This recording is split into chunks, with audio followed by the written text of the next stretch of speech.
Good morning, reflectors. Good morning. Welcome and welcome back to Morning Intentions. Today is Friday, July 24th, and it is Reflection Friday. Annette, are you ready to reflect? I'm ready to reflect. Would you like to start our reflection off? Sure. Usually that's what you do, but I will do it today. I have been thinking about how the outer reflects the inner, like we talked about yesterday. That was the part of our week that really kind of hit home for me. I wanted to share, because I'm sure I'm not the only one, I have changed my priorities.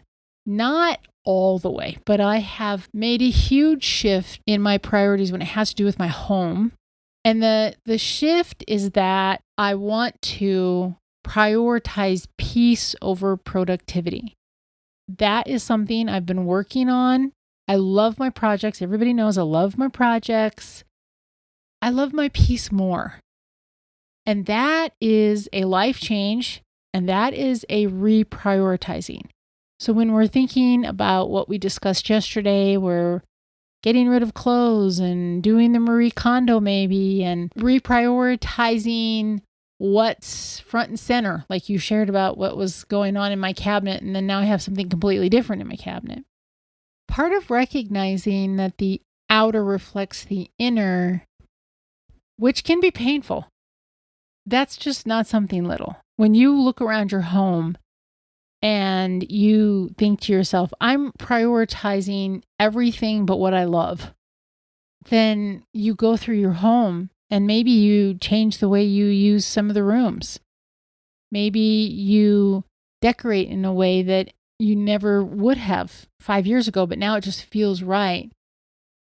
Choosing peace over productivity, like I said, is something I'm learning, but I'm also following through with it.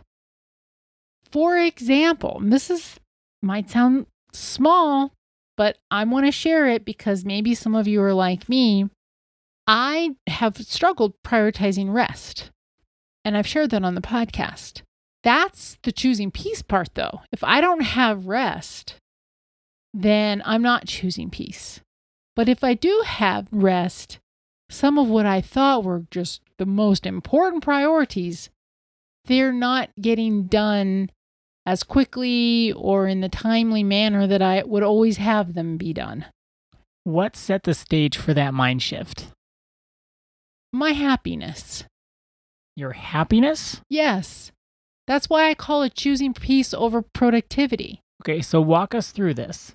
Okay, so if my house is perfection on Saturday night because I go back to work on Sunday, if my house is perfection on Saturday night, what I have found is I pay an incredibly high price for that. I do much better with coaching, with work, with all of my life if my house is just whatever I got done. I'm finally coming to a peaceful place about that. It has taken me 65 years to get to that. Almost 65. I don't want to rush. I don't turn 65 till October. But choosing peace over productivity means that I'm not going to get as much done as I normally would or I thought I should around my home.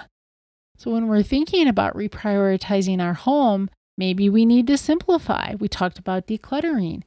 We also must realize that the environment that we create in our home influences our mind.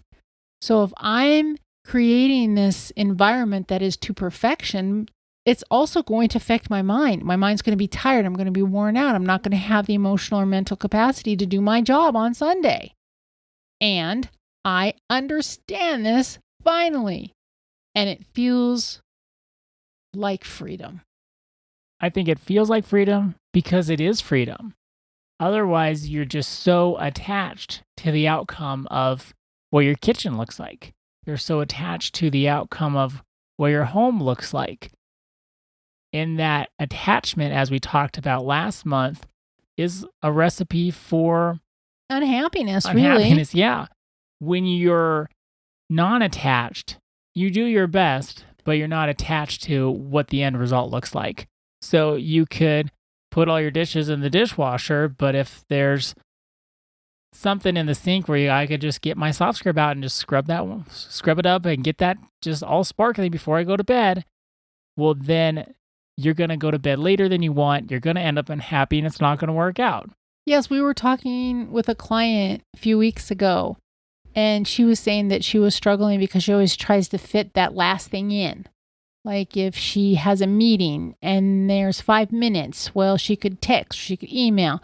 If her friend's going to come and pick her up and they're going to go out to dinner, oh, well, she could get one more thing done before her friend arrives.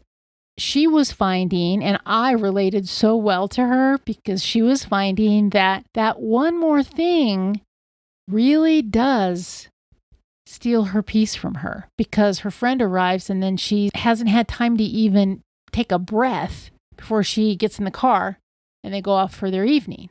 Or her mind is still on the email. If she would have just taken a moment to say, yes, I could get one more thing done, but I'm going to take this moment to do a quiet reset meditation.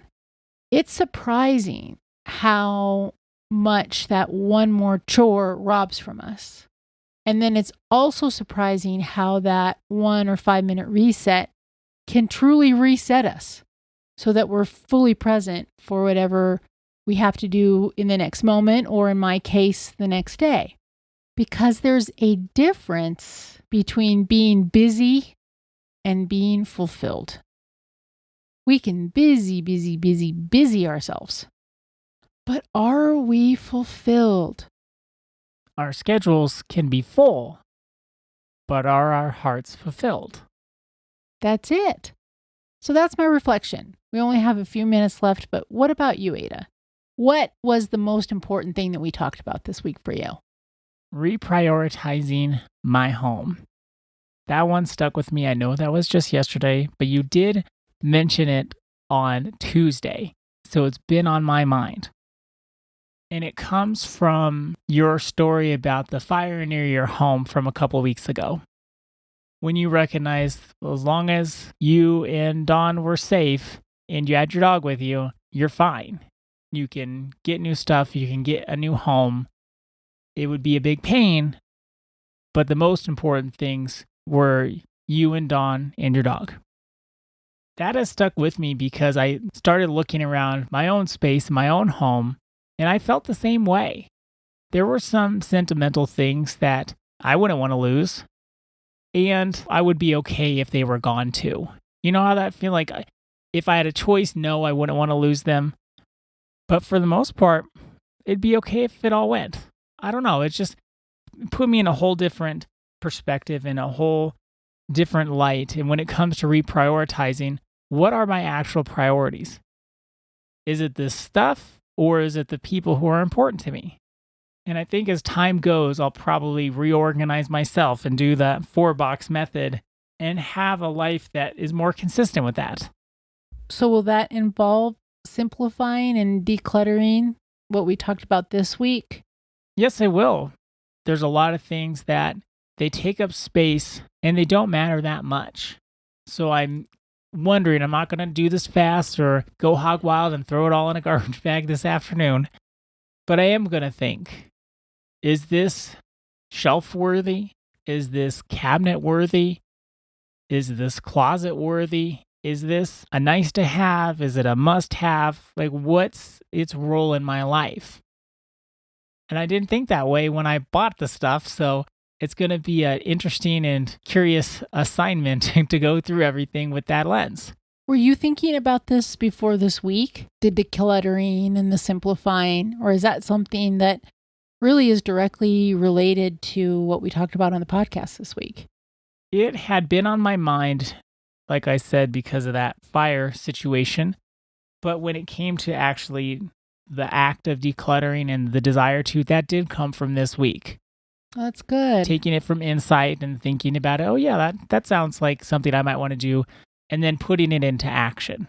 Well, I have an idea for our intention for this weekend. Okay, for let's today hear and it. this weekend. I will measure my life by peace instead of productivity. Can you say that one more time? I will measure my life by peace instead of productivity. I love that. Thank you so much for that great intention. And thank you all for joining us today and this week. Our day is better because you are part of our day. See you Monday. See you then.